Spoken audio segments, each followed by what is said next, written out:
ఉద్యమకారుల పేరు చెప్తేనే కేసీఆర్ గారు ఉలిక్కిపడతా ఉన్నారు. అందుకే మధ్యరాత్రి ఉద్యమకారుడైనటువంటి జిడ్డాను అరెస్ట్ చేసేటువంటి ప్రయత్నం చేశారు.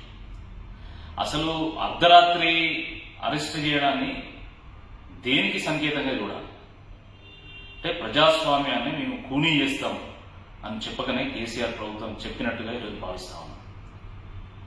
జిడ్డాని అరెస్ట్ చేయడం అంటే ఉద్యమకారులను అణచివేయడమే అని చెప్పేసి ఈరోజు యావత్ తెలంగాణ సమాజం భావిస్తాం. అంటే ఉన్నది ఉన్నట్టు మాట్లాడితే ఊర్లో ఉండనీయం అనే ఒక మెసేజ్ కేసీఆర్ ఇచ్చినట్టుగా అనిపిస్తా ఉంది. ఆయన చేసిన తప్పేంది? ఎందుకు అరెస్ట్ చేస్తున్నారు? సివిల్ డ్రెస్లో వచ్చినటువంటి పోలీసులు ఎట్లా అరెస్ట్ చేస్తారు? నోటీస్ ఏది? ఇంత అక్రమంగా ఎందుకు ప్రభుత్వం వివరిస్తా ఉంది? కేసీఆర్ మీద ఒక స్కిట్ వేస్తేనే మీరు అరెస్ట్ చేస్తారా? మరి మీరు పచ్చి బూతులు తిరుగుతున్నారు కదా ప్రతిపక్ష పార్టీ నాయకులను, స్వయంగా ప్రధానమంత్రిగా తిరుగుతున్నారు కదా, మరి మిమ్మల్ని ఎందుకు అరెస్ట్ చేయకూడదు? మీ మీద ఎందుకు కేసులు పెట్టకూడదు? మిమ్మల్ని ఎందుకు బొక్కలో వేయకూడదు? ఒక్కసారి స్పష్టం చేయాల్సినటువంటి అవసరం ఉంది.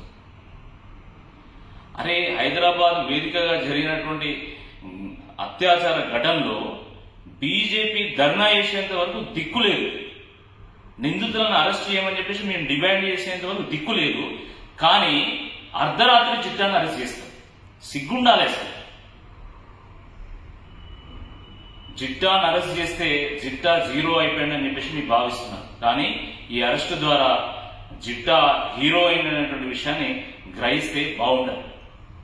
మీరు బీజేపీతో పెట్టుకుంటే అగ్గితోని మీరు తలగొక్కున్నట్టే అనేటువంటి విషయాన్ని గ్రహించండి. మీరు ఉద్యమకారులతో పెట్టుకుంటున్నారు, బీజేపీతో పెట్టుకుంటున్నారు. మీ బండారం మొత్తం బయట పెట్టేంత వరకు, మీ గడిలు కూర్చేంత వరకు భారతీయ జనతా పార్టీ ప్రతి కార్యకర్త కూడా ఒక శివాజీ అయి, ఒక సైనికుడై పోరాడుతారనేటువంటి విషయాన్ని గ్రహించండి. హాయ్ ఫ్రెండ్స్, మా టుడే టుమారో యూట్యూబ్ ఛానల్ చూస్తున్నందుకు చాలా థ్యాంక్స్. మరిన్ని లేటెస్ట్ వీడియోస్ కోసం వెంటనే సబ్స్క్రైబ్ చేయండి. అలాగే ఈ బెల్ ని కూడా రింగ్ చేసేయండి. మా నోటిఫికేషన్స్ అన్ని మీ మొబైల్లో వస్తాయి. అలాగే మా వీడియోస్ మీకు నచ్చితే లైక్ చేయండి, షేర్ చేయండి, నచ్చకపోతే కామెంట్ చేయండి.